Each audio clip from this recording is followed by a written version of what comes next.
This past weekend, Hollywood director and outspoken Trump critic Rob Reiner and his wife, Michelle Reiner, were both brutally stabbed in their home, allegedly by their son, who is now in custody. Not even 24 hours had gone by before Trump posted on Truth Social, basically mocking Reiner and blaming him and his wife's murder on Reiner's criticism of Trump. When a reporter directly asked him about it, he doubled down. A number of Republicans have denounced your statement on Truth Social after the murder of Rob Reiner. Do you stand by that post? Well, I wasn't a fan of his at all. He was a deranged person as far as Trump is concerned. He said he knew it was false. In fact, it's the exact opposite, that I was a friend of Russia, controlled by Russia. You know, it was the Russia hoax. He was one of the people behind it. I think he hurt himself in career-wise. He became like a deranged person, Trump derangement syndrome. So I was not a fan of Rob Reiner at all in any way, shape, or form. I thought he was very bad for our country. Yeah.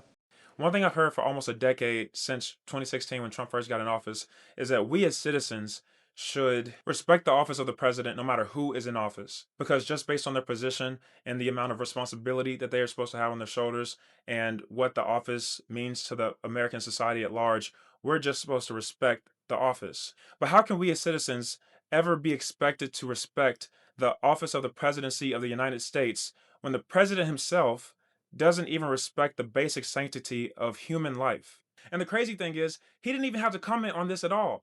He's the president of the United States. You would think he has bigger fish to fry. You would think that the economy is going to crap, and with AI taking over the world, and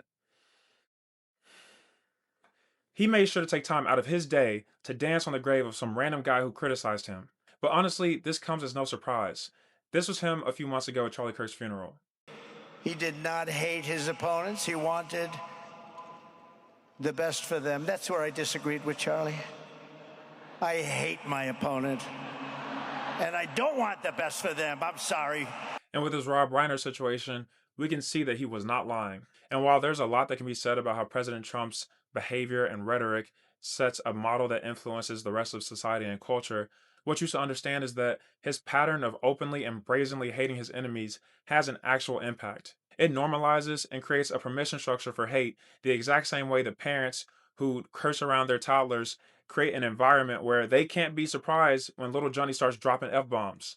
For instance, we can see how the prevalence of hate crimes hit an inflection point around 2015 when Trump first started running, and then it just kept increasing from there. And I'm not saying that he is to blame for all the hate and polarization that we see today, but what I am saying is that he is actively contributing to it, and he is not trying to do anything to slow down the spread.